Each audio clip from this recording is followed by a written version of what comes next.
let's say if you were, an African man at that time and you had a skill, let's say you had a skill of being a blacksmith, he could farm you out to the plantation 5 miles away, which I had no idea where that was, for a year or two. Right? Mm-hmm. And now you're there. And since we were bred and we were property, that slave master would say, well, I got this gal over here. I want you going over there and marry her and give me a couple of babies because that's enriches his property. Then the Emancipation Proclamation comes about, and now slaves are running to the Freedmen's Bureau, who was in charge of making us citizens. And he comes with, let's say I was with him first, but I have 2 children with him. And he comes with Sally Mae, who has 2 sets of twins. He has 4 children with her. He comes with all 6 of his children, his 2 women. And the Freedmen's Bureau goes, we're not doing that heathen shit y'all did on the plantation. You only get to have 1 wife. How many you got 2 with her? He would then make you marry the one you had the most children with. And then me, who only have 2 children, I'm left to my own accord. So what happens to me? I can't work because I'm a woman. I have no skills, really, maybe I can cook, right? I can cook and do laundry. I have no skills.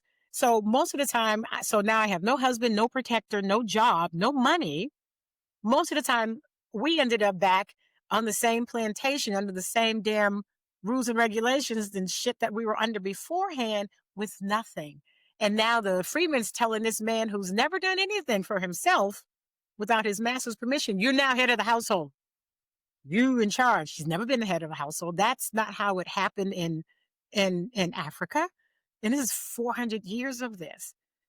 And that story goes all the way up almost, the sexual stereotypes that have been put upon Black people that exist to this day.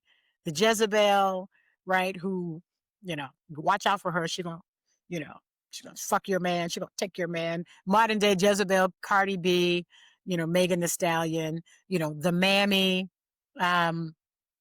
modern day Mammy, she puts everybody in front of her. All of their needs are before her own. Modern day Mammy character would be Viola Davis in The Help. You was kind, you was smart, right? Of course, you have the Sapphire. That's the, don't you be telling me what to do. I don't know who you think you're talking to. That's that, that Black woman who is, always degrading Black men, and she's always shaking her head. Pam from the Martin Show is a good that one, right? She was always degrading Martin and Tommy. And then, of course, you have the angry Black woman, which is the kind of the melded between the Sapphire and, don't need no man. She's highly educated. She can do all the things she needs to do for herself, a la Michelle Obama, who was always touted as the angry Black woman. So those sexual stereotypes are still upon us. And so for some of us who are African American and exploring ethical non-monogamy, we, what do you mean you're going to have more than one man? And what do you mean, and even for the men, he's either a thug, he's a mandingo, right?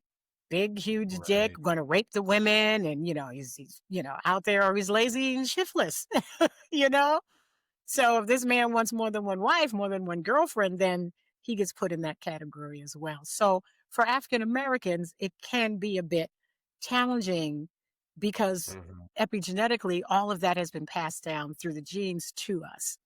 Wait, you've made it this far, so come join me on my Organic Loving YouTube channel and let's keep this conversation going.